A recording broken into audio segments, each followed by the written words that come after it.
Welcome everyone to Managing Madness with Adrian. And Carolyn. Awesome. So today we're fresh off of our hour special. We discussed a lot. We went a little personal, um, Yeah. really personal. Um, for a little switch up, for ourselves and our nervous systems and stuff. We're gonna be discussing healthier habits and unhealthier habits, but part of that will also come with the discussion of like challenges coming with establishing new and healthy habits, things like that. I am definitely one that struggles with creating some healthy habits. I don't know if you have some healthy habits you want to start us off with. That's funny. No, we'll get to me in a second. We're going to start with you this time. Okay. Okay. So a lot of my contribution to this is really the idea of trying to understand how to develop healthy habits. A lot of it is just not necessarily having seen as many growing up. But one thing I do kind of want to also bring into is shifting the way I think about some of my habits. One habit I actually thought of in discussing this is like I like playing video games. Um, that could be seen, and I have seen it as an unhealthy habit in the past because I can sometimes play for too long. Yeah, And it I becomes a little agree that consuming. yeah, a little obsessive. Um, so I can see how that can become unhealthy. However, what I am starting to learn is that I do think me playing video games is a healthy habit because it does allow me to disconnect sometimes from reality. Yeah. And that often has a negative connotation, but I am personally learning to kind of learn to shift that. Like reality is really intense and can be a lot. So giving my nervous system and my body a break from all that processing, all that thinking, is a good thing. Yeah. The balance really comes into moderation, and that's something I always struggle with. Where Same. if it's something I really like and it doesn't cause anybody else any harm, it's really hard for me not to consistently want to engage in that activity. Yeah. I get that. Dang And moderation. that's not something I've ever been very good at. As I'm a No. Libra, and I know I don't necessarily do the whole astrology things like that. And people have said, "Oh, you must be really like balanced." And I've only thought of that aspect of like, I guess only if you count the fact that like I exist on the extremes, like on both ends. Like maybe there's balance. Out. Yeah. Yeah, because it's just like all the weight is pushed to both ends of my scale. That's So if you want to consider that balance, then yeah. yes, maybe. But I'm not sure about a general balance along the scale. Yeah, so my issue also becomes that moderation piece. And something you said too, kind of like the intentionality behind like developing healthier habits. So my word for the year is cultivate. And a big part for me about cultivating is really trying to be intentional in like rhythms and routines that I'm creating in my home, especially when my weeks look so different. Our custody arrangement right now is week on, week off with our kids. So my week to week looks really different and I don't know. I mean, I hope I'm like modeling some healthy things. Um, so you did discuss of modeling healthy habits, and I do think it's something we've actually both discussed. I do think us focusing and trying to learn to heal is practicing healthy habits. And I do, as I'm trying to think of healthy habits in myself, one of them I do think has been giving myself the grace to not work sometimes. And that I think is a healthy habit because I have previously been consumed with work, where work has been my life and my identity. Yeah, and we We're talked now about trying that to. even in like the American culture, how so much like clout is given to people who are like, I'm so busy, I'm so overwhelmed. And I might have brought this up in another episode, but even talking to my grandma when I was in college, like 25 years ago, she was like, I don't, you and your cousins say you're overwhelmed, but I never knew what that meant. Like, that was never a thing, but now I feel like American culture is really idolized, like, go, go, go, busy, busy, busy, like, do all the things. And that's exhausting and not sustainable. Yeah. Um, and just on that, with just as you just mentioned the overwhelm component, I really do, and this could probably we have mentioned it a few times and stuff and kind of glossed over, but the internet of just how much more the modern era has to process, Yeah. as far as just news and information. Mm-hmm. I think that in itself is, um, very overwhelming. Mm-hmm. Potentially past too. But yeah, I think one of the biggest components, honestly, for me has been that shift in towards mental health. Therapy, I think, Mm-hmm. is a very healthy habit that I picked up this past Mm-hmm. year. Good for you. It's a Um, lot of hard work. yes. And Mm-hmm. I'm glad you mentioned that because I think, again, this is where a lot of it for me, part of the challenges exist is reframing the way I see certain behaviors. So, like you said, it's a lot of work. So, like not doing work and giving myself the grace to not work on occasion, um, so that my body actually has time to relax a bit and not feel ultimately so overwhelmed. Yeah, and I like that you brought that up even in the beginning and like reflecting on our last episode of moving forward with this one of like giving our nervous systems a little bit of a break. It is crazy how much. Have you read that book, The Body Keeps the Score? No, I think Okay. what we should share with audiences is I don't really read. Fair Uh, enough. Fair enough. I Do you really, listen to audiobooks? yes. Well, Okay. no, I listen to audio things. Okay. So I'm really good at like finding a summary of a book or something Okay. like that and the analysis of it and reading Yeah. that information. Okay. But again, as we've gone into, as I've discussed, like my ADHD thing, it Yeah. makes me a terrible reader. I have to Yeah. literally read things 3 times just to gain any sense of comprehension, Yeah. Yeah. That would be which is frustrating. And then that's not fun. right, which has really discouraged the whole act of reading for me. Yeah, fair enough. But I do feel like, conversely, kind of back to our differences, that reading is one of my healthy habits, except for I much prefer fiction. I don't love Mm, nonfiction. And it's because nonfiction, I have to like slow down to internalize what it's trying to say, and I need to like highlight and take notes. But with fiction, I can just like, that's my escaping reality. mm, I remember in my marriage the first time that I read a book, and he got borderline offended because I was so like all consumed by this characters that felt like my friends. And I'm like, once I finish this book, I'm like, I'm okay, but I can't think about anything right now except for like what's happening. So, but I can read a fiction book, like like a, I don't know, in as long as a movie takes. Like I am mm. a fast reader. One of the things I need for reading completion in a book is short chapters. Okay. If a book has short chapters, I tend to be a bit more successful. Okay. Um, but you were gonna ask me if I've read a certain book that I was Oh gonna say yeah. no. Uh, instant answer is going to be no. The Body Keeps the Score, because I was saying it's Yes. just So so crazy how much our bodies internalize stress and, I mean, all the things. But I think there's been a huge awareness of that over the last couple of years, don't you think? Just like as a I think that whole. book, I think that book has been a big cultural, like pop. But I do know also too that it is become an increased conversation in medicine, which is very new in the Mm-hmm. sense that how much the body and the mind are connected, of Mm-hmm. how like we can't continue to treat them separately as if heart conditions don't have anything to do with what is also happening in our minds and things like Yeah. that and the stresses we take.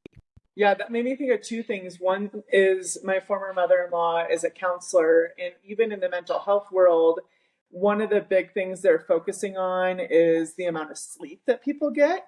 And one of her continuing ed classes brought up that even in like a therapeutic environment, one of the big things to make sure people are getting is quality and quantity of sleep. For me, it's like annoying how much sleep my body needs. I'm a big person. I mean, I'm 6'3". There's a lot of me to fuel. I've always been a napper. It's seriously, I feel like a toddler. So like my events are like scheduled around my naps.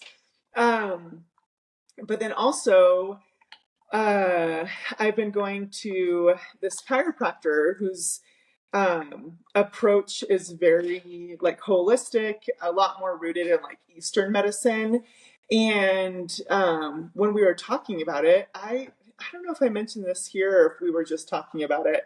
That the two countries that are the biggest proponents of this modality are Poland, because I believe the creator was Polish, but then also Russia, which was surprising to me. But Russia isn't fueled by big pharma. There's a lot of other issues, right? But their hope is that people are healthy. I mean, physically, I guess. There's a lot of other things Right. going on there.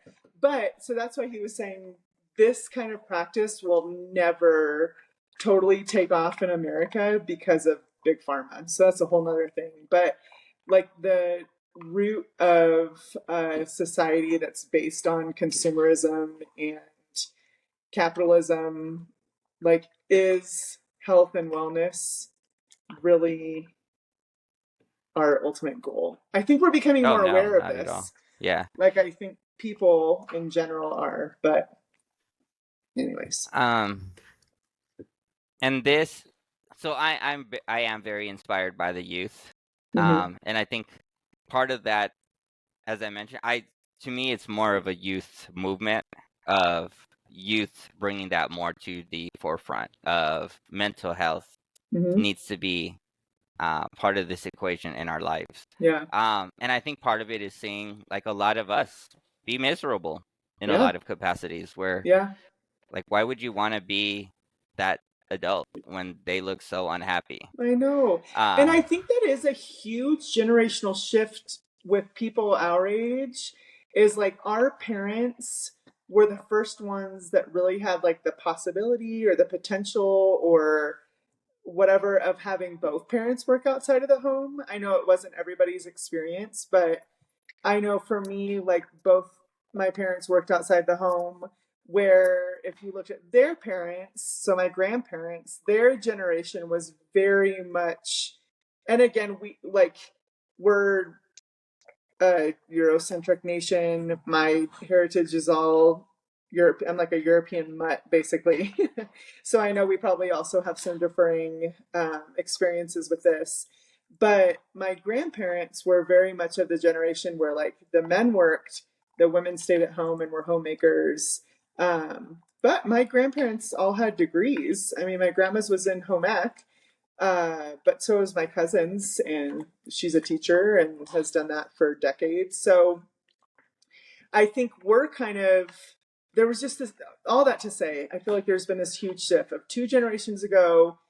Most people, if able, followed kind of the stereotypical men work and provide, women stay at home, where our parents kind of got a little bit more voice.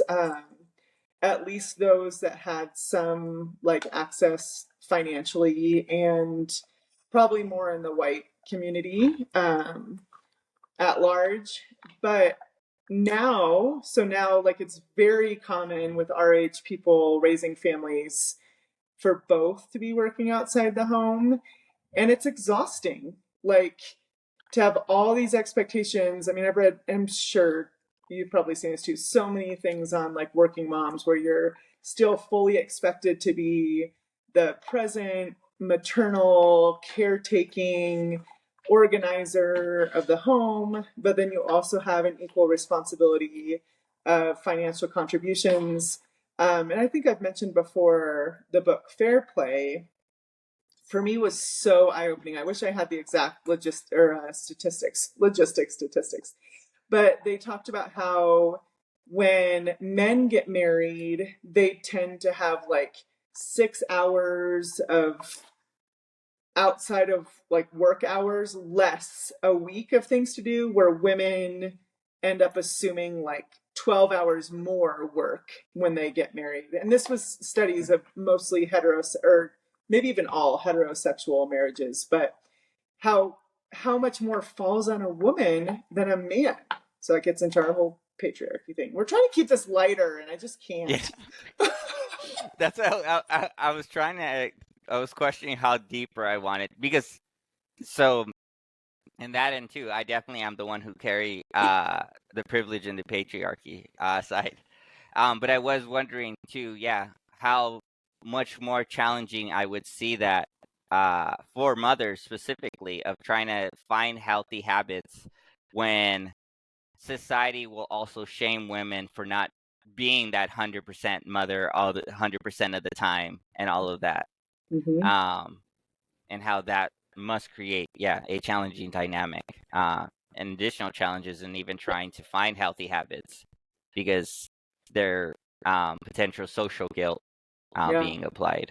See, but I go back to like so much of what was modeled, which we kind of talked about before we started, of the modeling piece. My parents both did a really good job of modeling healthy habits, like having friends, getting massages, taking breaks, like enforcing a bedtime so that they could get some downtime. So I don't really have as much of the guilt thing, I think, because my parents modeled that. But now that I only have Mm, my kids half the time, it can feel a little bit more like, okay, because half the time that I have them, they still drive me nuts because they're still kids. right. And I mean, I love them and I am so thankful for them. And I am like so encouraged and equally challenged by them. But yeah, that's more of what's added, the guilt component. Yeah, I don't know. Um,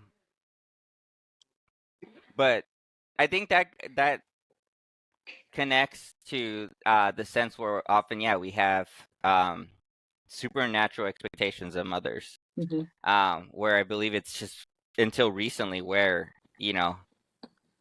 not that it's it doesn't come with its social backlash and challenges, but mothers being able to communicate how challenging it is to be a mother and not just say, "Oh, it's the best thing of my life. It gives me purpose. It's everything I ever wanted to be," and that uh, now having the ability um, to be able to have the full conversation of it, of having the Yeah. challenges. Or even for women to be like, I don't want kids. Like, that's not my life goal. Or, um, yeah, I do think that. No, I don't. I also don't want to like become this martyr of like how obviously I chose to have kids. I know, and I know that's not Right. everybody's experience. Like, but I was very intentional in wanting to have kids, and that Mm. was very much my desire. But I remember one time all three of them were crying and throwing a fit, and I just sat at the table crying and thinking, I wanted this. This is what I wanted. This is so Yeah. exhausting. Um, I did want to come back to the other component because I do think this does also touch into economics and so definitely within two of my generations, my family's coming from like pretty intense poverty. Mm-hmm. My dad's been working since he was, I think, 4. Oh my gosh. Um, and had to ultimately leave, uh, drop out of school because he kept from my understanding is he started getting held back a lot because of attendance Probably wasn't at school. Yeah. because he was working. Yeah, so it didn't make sense for him if he was just getting held back because of attendance when he knew his life was ultimately already working. Mm-hmm. Um, Similarly, on my mother's mother, um, that's a much deeper story, but uh, we can just easily surmise it as say she came from really tough poverty Mm-hmm. situations. So where it also what I do think about sometimes in myself and the generation I kind of fit into it. Um, I wonder how much opportunities my parents had to even address mental health. I Yeah. mean, because that's where you're thinking also too. My parents are significantly older, and you were talking about both parents being able to kind of work. uh like my parents are still old enough where it was like no no blacks, no Mexicans, no dogs. Like my dad's Mm, seen that. So it's just like I also am curious how much uh opportunity, yeah, my ancestors have had, or my, yeah, ancestors even directly to my parents have had to establish some of those healthier habits yeah, when you're like, you know, dealing with these other survival yeah, issues in a lot of sense. yeah. We kind of get into like the hierarchy of needs, right? Like Yeah. it, yeah. And really, like mental health, uh, like pursuing understanding of and healing is obviously very much a privilege as it takes time. It costs money. Um, and so I don't take it lightly. Uh, and again, my parents both modeled going to counseling and always becoming better versions of themselves. And I came from a pretty privileged background. So yeah, that's a lot to kind of unpack. And I've thought about this a lot with one of my friends who's an attorney um, for juveniles, and she can go back through their records, and we know as educators, I mean, really by like second grade, you can tell the students who are going to need significantly more support than others. But I've always wondered, like as a social experience, of like, what if we did take a super impoverished community, but like collectively, obviously by their choice, like did a lot of trauma informed care and like financial education and healing and wholeness, and even like diet becomes a part of this. Today, when I was at acupuncture, my guy was like, "You feel really empty." I was like, "Well, yeah, kind of that tracks." But he's like, "Have you been eating good food?" And I do feel like I have mostly, but maybe but how much even diet impacts like our ability to think clearly and heal and function at our best. And the access, like we go to like food deserts, right? Like our students, that when I would bring a salad for lunch, like they would beg me for part of the salad.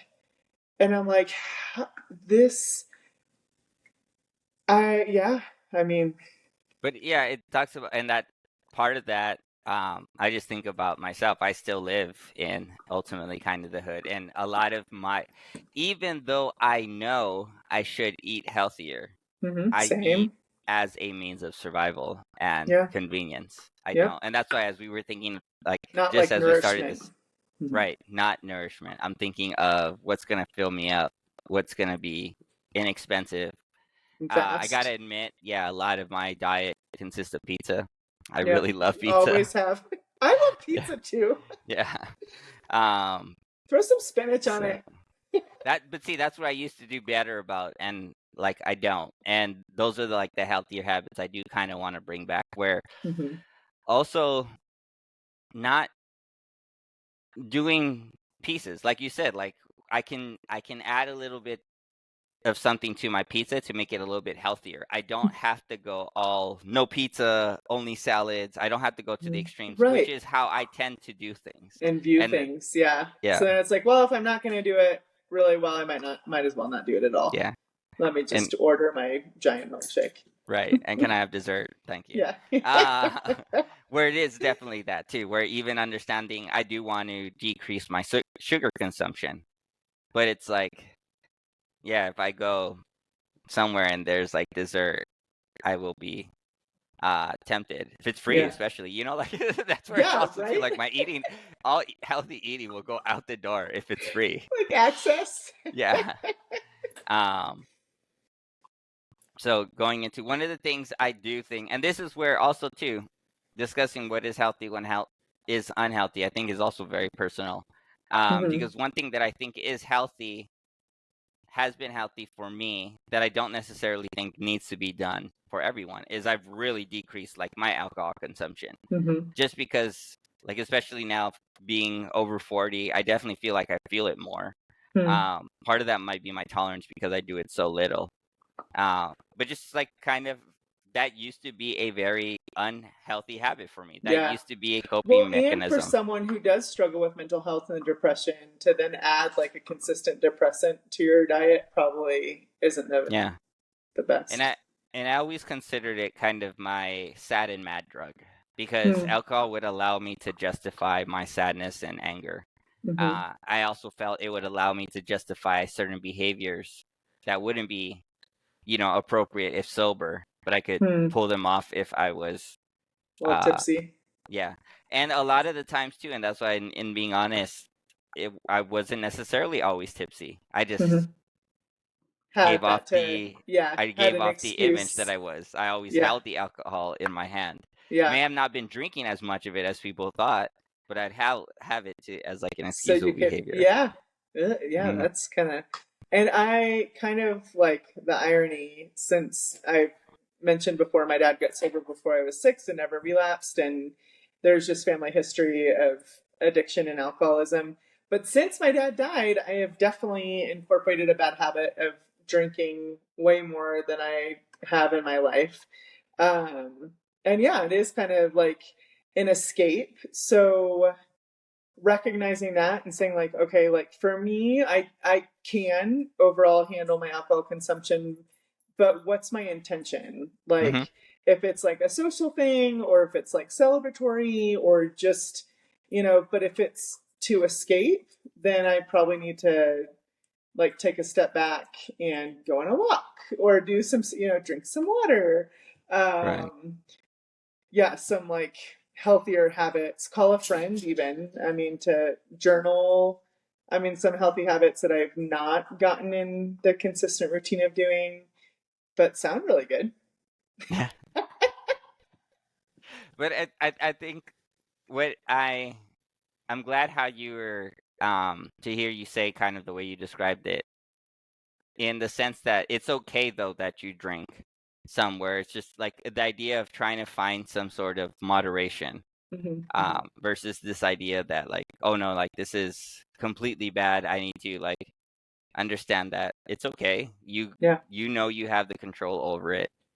Um, but yeah, it's trying to identify why you do, and that's what it was for me. I definitely drank to escape. I never drank more than when I was a teacher.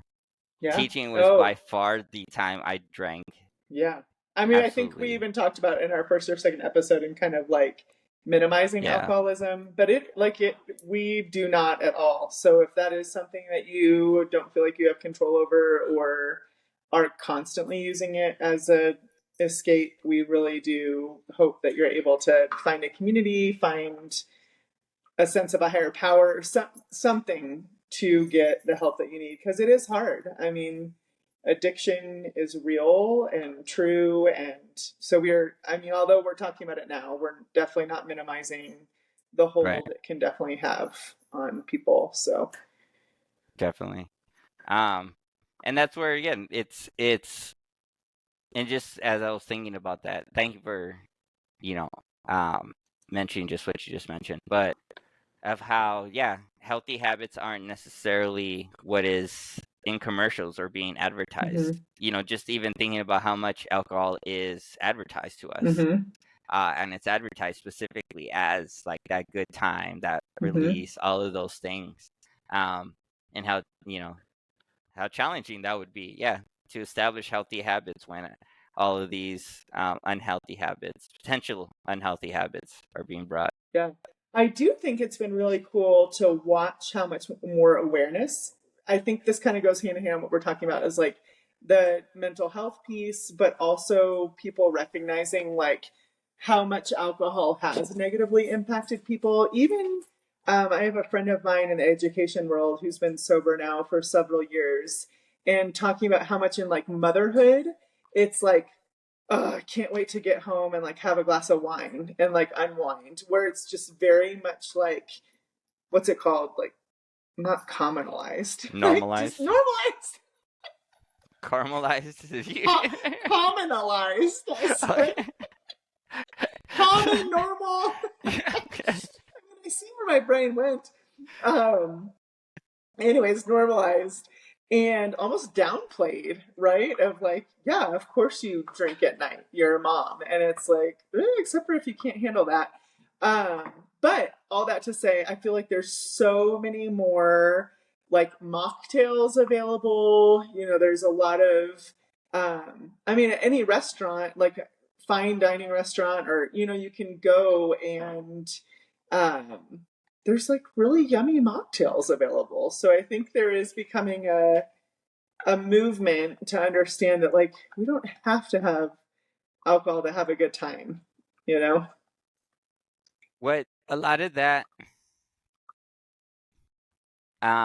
sounds to me is kind of, and I'm just using the movement concept as you use that word, but I do think there's kind of a movement of showing the full self and being a full Mm, human being mm-hmm, versus just these robots that, you know, how that so but what I think is interesting now is like we're kind of in a state where, like I just mentioned, I don't know if too many like there aren't commercials or stuff for like healthy habits and things like that. And I think mm-hmm, we're kind of in a part of society where we're in that in between stage where we're realizing that that old thing of just telling people what to do and how to live life um, doesn't work for a lot of people. And now being able to normalize these different habits of, you know, drinking wine after that. But now the next step I think is yeah the conversation of where do we do with this, why are we drinking the wine, how could we further support if wine isn't available or if that is dangerous for someone, how mm-hmm, do we start addressing these like deeper topics. mm-hmm, But I do think part of to get to that step I do think we need to normalize a lot of the behaviors that come with just being human, mm-hmm, um, which may be just that having a glass of wine after a long day with the kids. mm-hmm. Yeah. If I'm ever feeling like super off, or I mean especially in these last couple months as I'm going through a lot of life shifts, um I mean I'm having a lot more capacity than I've ever had before, a because of time, but also just the emotional capacity when I'm not navigating an additional relationship that was just really challenging. um but if I feel on edge, I like know that something's off, where I mean, for over a decade before. And I think I brought this up in one of the episodes. It was through this a class that I did at church that I realized that anger is a response to unmet needs. And I felt like I'd spent so much of the last decade just on the verge of anger, where now, if I'm on the verge of anger, it's like unsettling because it's not common anymore. And I'm like, okay, like, did I drink enough water? Have I had protein? I am like, I have to wake up and like have protein. My body cannot. I get like nauseous. I think it started. I spent my whole 30s pregnant, you know. Like, so I don't know if it stemmed from that, but like I can't just have like carbs for breakfast. That is like not gonna fly. My body needs protein. So, anyways, the questions I asked, like, did I sleep enough? Did I sleep well? Have I drank enough water? And did I get protein?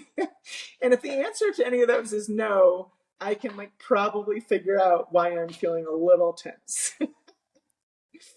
Um, that's awesome that you're identifying those things and stuff. One thing that I definitely relate to is that idea of no longer wanting to be angry, and when I start to Mm-hmm. feel angry, it's very unsettling now Mm-hmm. because I existed for so long in that state that I don't even want to Yes. like smell the I area don't want of to go anger. back there. Yeah, that was Like, not, although it became comfortable, it wasn't who I want to be. Like, that's, mm-hmm, yeah.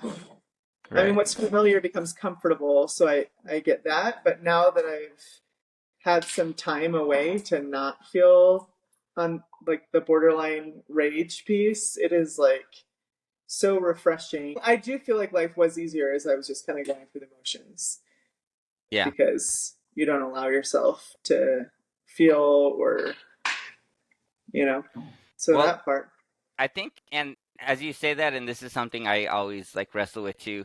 In the moment, it felt easier, but Mm-hmm. that's where it's just like I think back. I also realize like how terrible my body felt during that time. Yeah. You know, And it's definitely not fulfilling. It's definitely one thing that I kind of but have this cool. Oh, go ahead. just in that, and just I agree with you that it felt like decisions were far easier to make and predict Yeah. before when all I had to operate was that anger.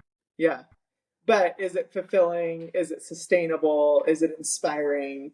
So that's what I was going to say. I have kind of a cool dynamic right now where I have two counselors, one that I've had for years that's familiar with my friends and my family dynamic. And so a majority of our time really is focused on just me walking through this divorce and um, staying healthy and true to who I am.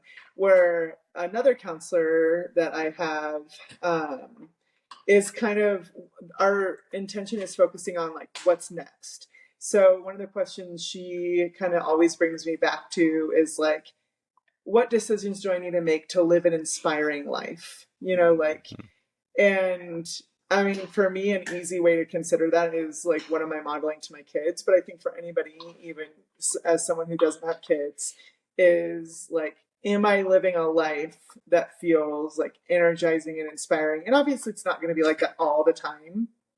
Right. But at the root, if something isn't bringing us like peace or purpose, is it worth pursuing? You Mm. know? And um, for me, it sounds like I definitely do think it is a new thing for me as far as Mm-hmm. even giving myself that grace to uh, actually think about that and reflect on that versus just to Mm-hmm. keep it pushing, which is Mm-hmm. what my lifestyle was very much before, of just like, Mm-hmm. oh, that's life, you keep it pushing, you deal with it. Mm-hmm. Yeah, allowing that grace to actually evaluate, is this something I want? And that's where it is, going back to a lot of um like the habits of just even my video games. I also have the shame of like being yelled at constantly by my moms to stop playing video games. So Mm-hmm. like also removing that component, that this can actually be a healthy Mm-hmm. um habit for me. Mm-hmm. What does my body actually like? um but then again too, it's just like not doing it enough and getting used to. One of the things I definitely do know that helps my body a lot is going like skateboarding at the beach. Yeah. But like how often do I really push myself to go do that? Even though Yeah. I know it does so Because much for and there's me. a lot of obstacles, right? So it's so easy to justify, like the traffic, the parking, the like Yeah. there. Yeah. Oh man, I'm like the queen of justifying. Not Yeah. good. But like you said, it would be easy for me to justify a lot of potential unhealthy habits and things like that. But Oh, for yeah, sure. getting used to that shift and learning to create that shift is Yeah. definitely a But challenge. how much better do we feel long run? Although we might be momentarily satisfied with some of our bad habits and whatever, like they are not sustainable. Like they Yeah. don't feel good. Um, so yeah, long term, kind of creating this shift to, yeah, does this bring peace and purpose? Like, and how do I make sure that I'm creating space for those things? It's Mm. a lot. Yeah. No, definitely. Mhm. That's why it's and I've said this, but I think it actually fits really well. It's really hard for me to be happy and find those out, Mhm. but it's such a strange concept to think of. Like, how is it hard for me to be happy? But it is, if a lot of your life hasn't been dedicated to creating those happy habits and healthy Mhm. things like that. It's hard. And I want to Mhm. say this. A lot of the reason, again, we do this podcast is hopefully so that people don't feel so alone. But like, yeah, if Mhm. anybody out there is struggling with feeling happy, I get you. Like, Yeah. it seems like such a strange thing to say, like it's something I'm struggling with, but it is, because it's just something I haven't practiced for Mhm. very long, and it's something I'm now starting to develop in my life. Yeah. Uh, and just even, yeah, dealing with just how my body feels different to that. Even though it feels pleasant, it's Mhm. new, so And even that's familiar. slightly Yeah. yeah, that Yeah. even that's slightly uncomfortable. Yeah. Uh, being able to identify like positive anxiety compared to like stress or something like that. Yes. Yeah. Um, so it definitely Ugh, it is a challenge. it really is. Yeah. But worth it. Like worth the challenge. And again, like definitely not minimizing the fact that we have the privilege of time and resources to be accessing that. And because I think others are recognizing how important this is as a whole, I do think there's a lot of free resources now too. I'm sure there's a huge backlog of stuff, but all that to say, there are resources out there, and if anybody listening needs help kind of connecting to that, we would love a comment or whatever, so that we can try to help you figure out how to pursue some happiness in your life. And not that everything's happy, but or that that's even the end goal. But the peace and purpose for me right now, that feels like the end goal of like. Yeah. What for me, and I don't know if this is kind of what you're saying, but as I'm hearing you say that, for me, what I think, what I hope with this is that part of this podcast removes some of any potential social shame or whatever Mm-hmm. of just being yourself. Hopefully, more people can kind of just be themselves and feel uh, more at peace with being their authentic self, whatever that Mm-hmm. looks like, and whatever in its challenge, in its struggle, whatever that looks like. Mm-hmm. For me, that is a big component of this podcast. Mm-hmm. And hopefully, yeah, that can be something others connect with. Mm-hmm. For sure. So yes, thank you all. This would be a good episode to practice different healthy habits. If you do have any healthy habits or Give anything us you'd all like, the notes. yeah, post a comment, share. I think those are the type of things that I think are really good for us to share on social media that we don't necessarily do enough. Mm-hmm. But thank you all for watching us. Hopefully this was a little bit lighter on your nervous system from the last one, but we will get into some deep topics again. But wishing you all peace, love, and power, and hopefully see you in another 2 weeks. Thank you all. Yes.